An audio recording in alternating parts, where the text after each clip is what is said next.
Hi again, Sylvia here. We're on a bit of a roll today, so we've decided to keep going. My name is Sylvia, I live in New Zealand, I'm a conscious channel. I work with a group called the Group of 100, and who is a mixture of Ascended Masters and Galactics. They don't always say who is going to be bringing the message through, but they also do sometimes. So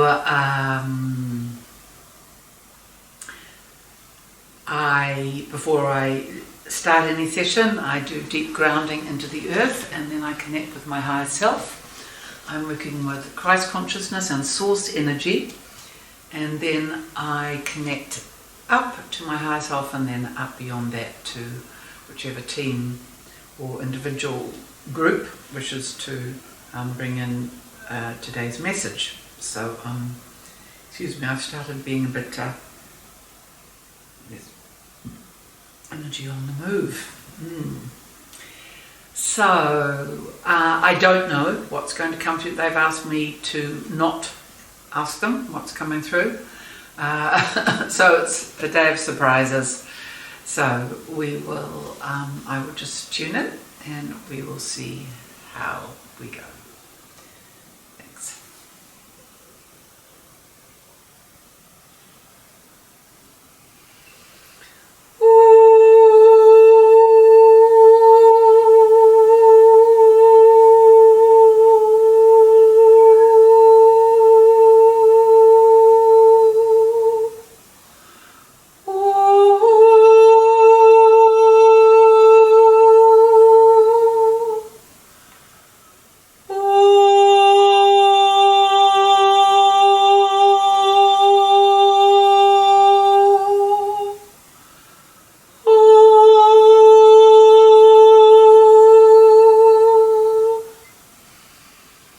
So we are in the green land of Pan.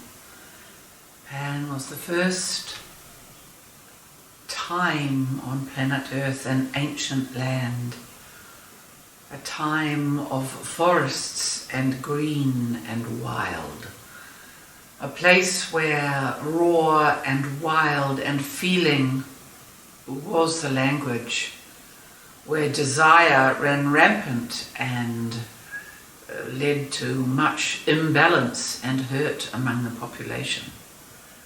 So a land of unicorns, of satyrs, of the fae, the fairy.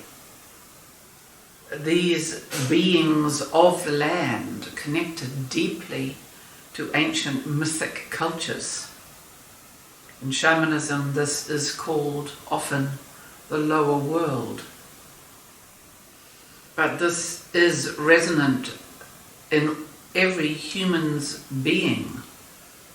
This fragment, again, in the DNA of this core time on planet Earth where life was immediate and embodied and visceral. And there was violence expressed in tangible forms of rape and pillage and desire between these forces that were existent on this planet. Also a time of incredible fertility and an incredible blossoming and fruitfulness on the planet, with much bounty in its promise. Today we are going to focus on the quality of what we call the raw, the R-A-W.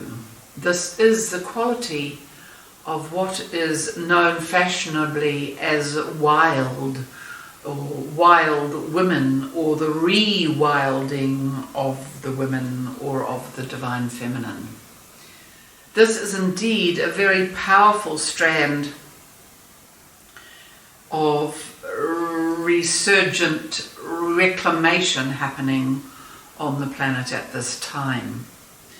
This repressed energy of primal embodied desire and appetite and authentic voice and grounded in the earth, living on the land, living with the land. These qualities have, of course, as we are all too familiar, been socialized out of much of current civilizations. Those cultures that live and are bred and live whole lives in, 11-story apartment buildings.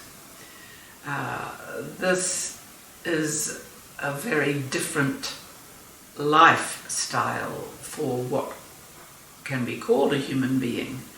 Yet without the connection to nature, this being becomes a limited strand, very connected only to the structural brain, the left hemisphere aspect, which is around producing and mental qualities, and unfortunately leaves itself very prey to control by any controlling powers that would attempt to metaphorically chip mankind or have us follow their way of thinking and only exclusively their way of thinking.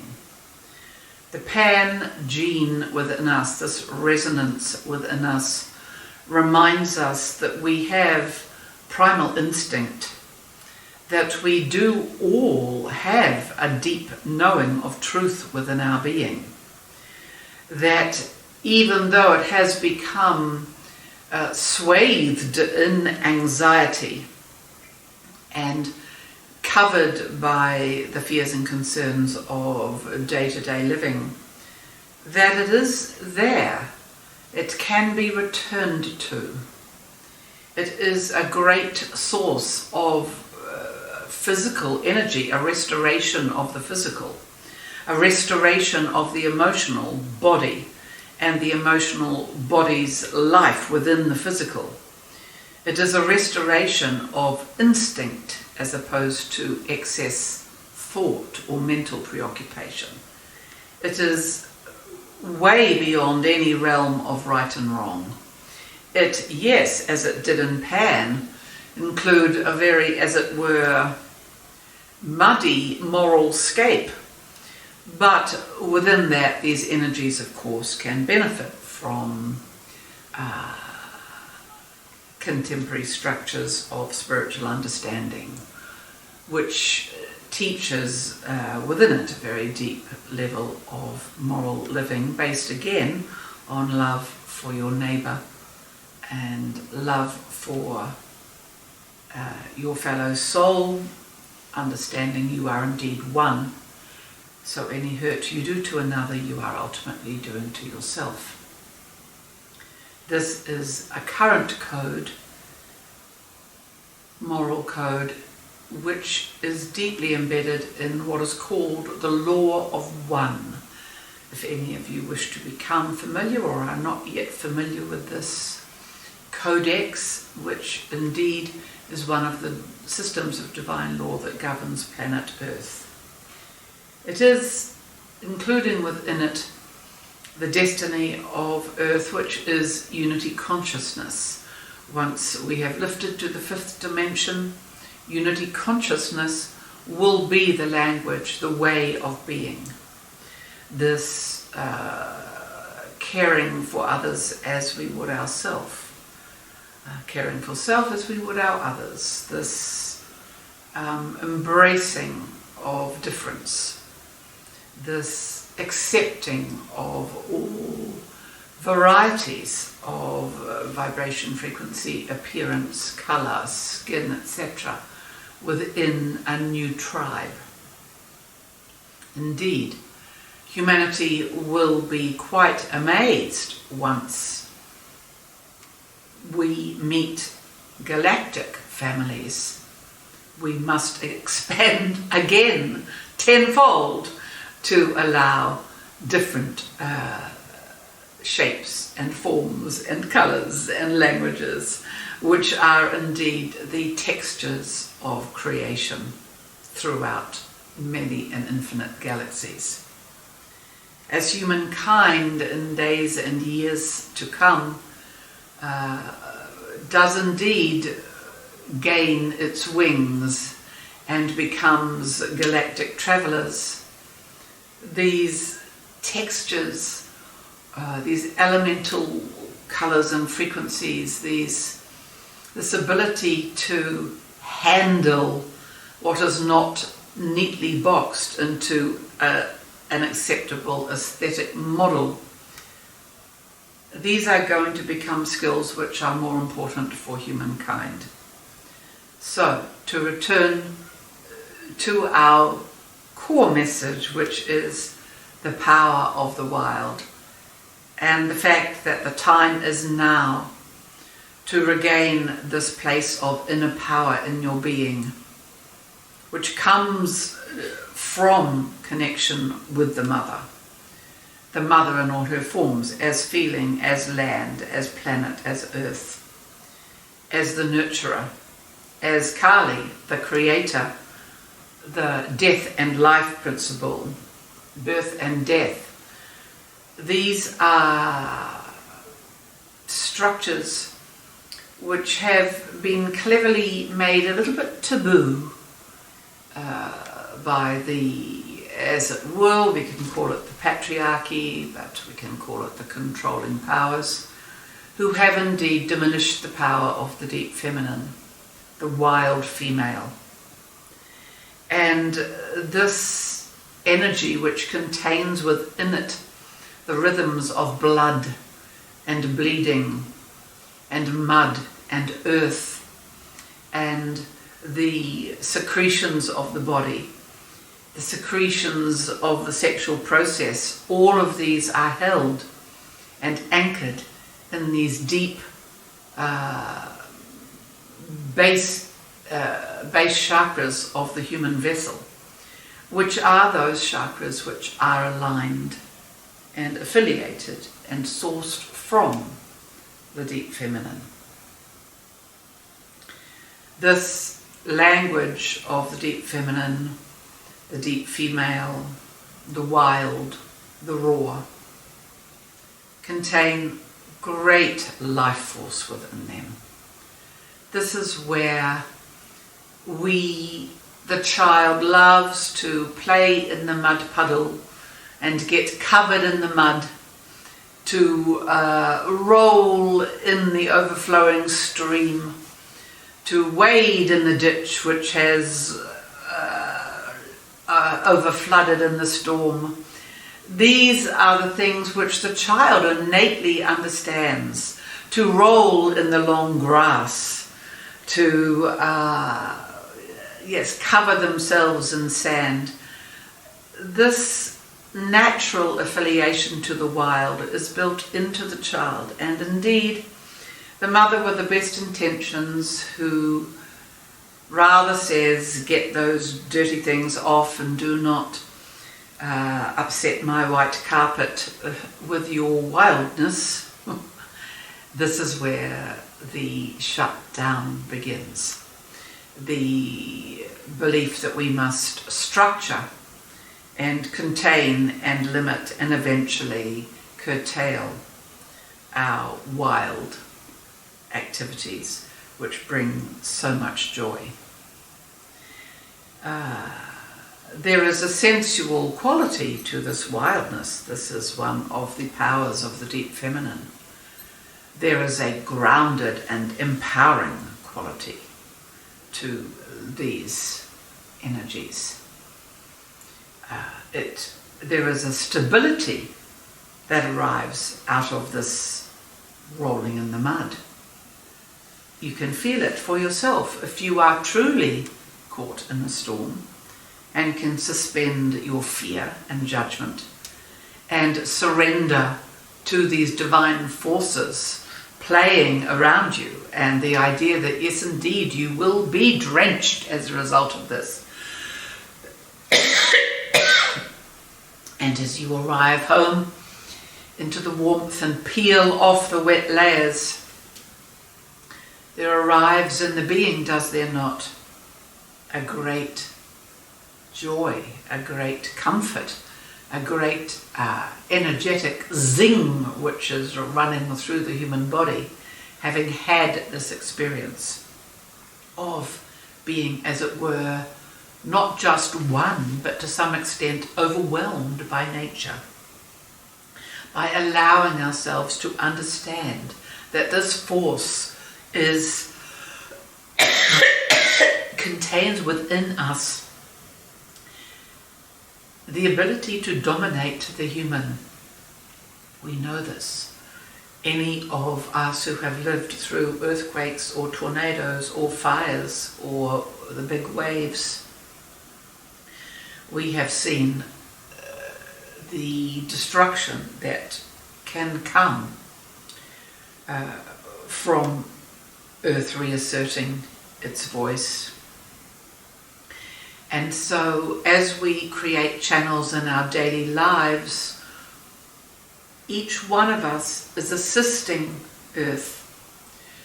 She must explode, she must send the wave, she must crumble, because within her all has been held for too long. The humans on her have denied this impulse within themselves for too long. So on behalf of humanity and behalf of her own soul growth as a planet, as a being, as a living being, she will crack apart. She will call waters forth.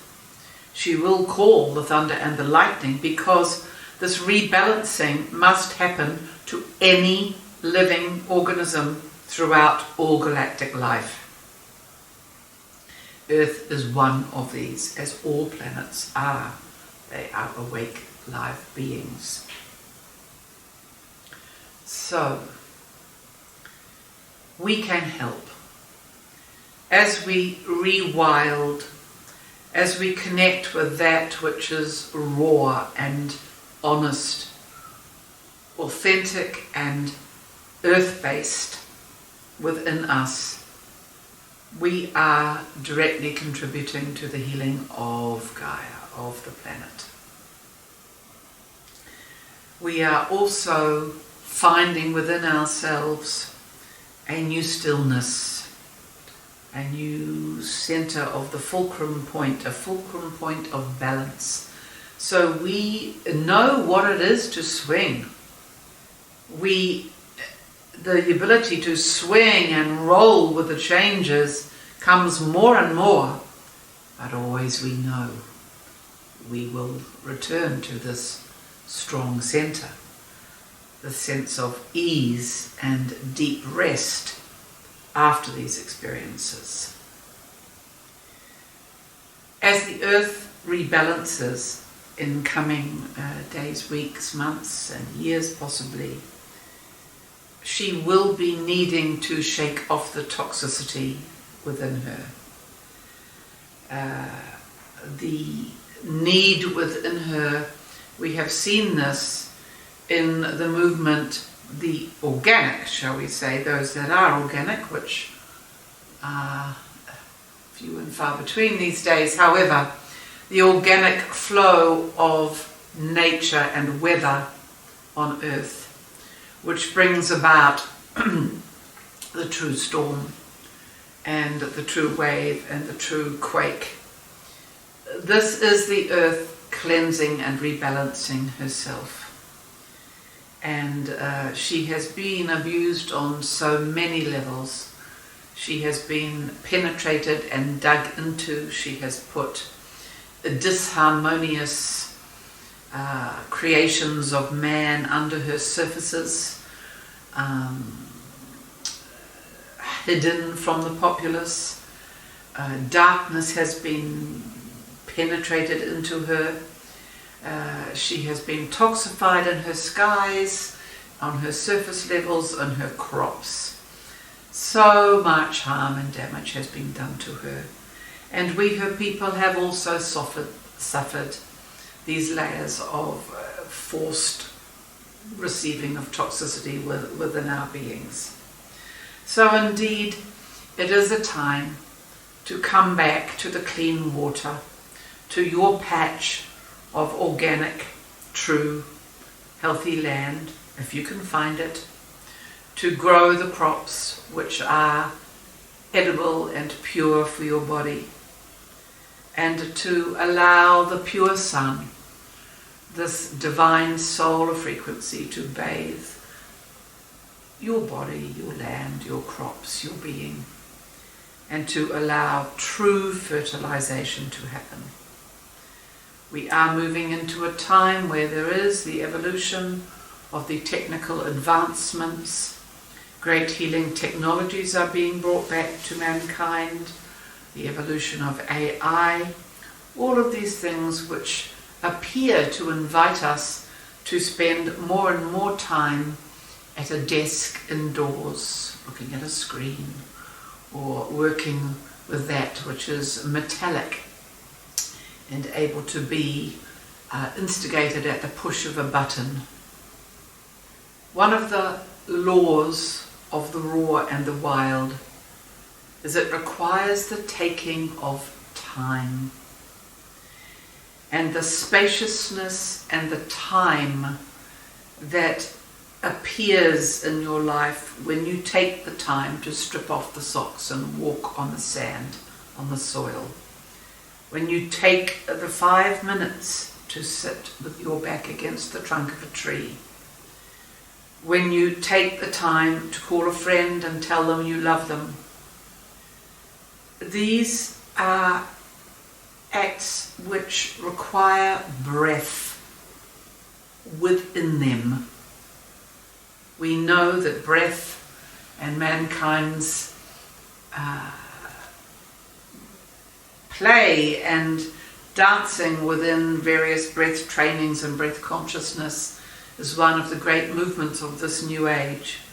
And this is how breath will work. We will share with you much more about the gifts of breath in future messages. But for now, know that the taking of time is also the taking of breath, and that this is mankind's organic path. This does not mean that positive AI will not be available and will not be used in our future, but it does mean that the organic is not discredited or killed off or denied or diminished as something lesser than. The organic contains the power of the archetypal divine feminine, who is the leader and guide for mankind's new age on this planet. So let us take the time to honor the mother, to honor our physical being, to honor the smells and tastes and rhythms of nature within us. And we will find much sustenance and joy in this place. So we leave you with this invitation today, dear souls, dear friends. You are so loved, always, throughout all space and time. Blessed be, and blessed be. Yay, got to get out in the sun. Juicy. Okay, see you next time.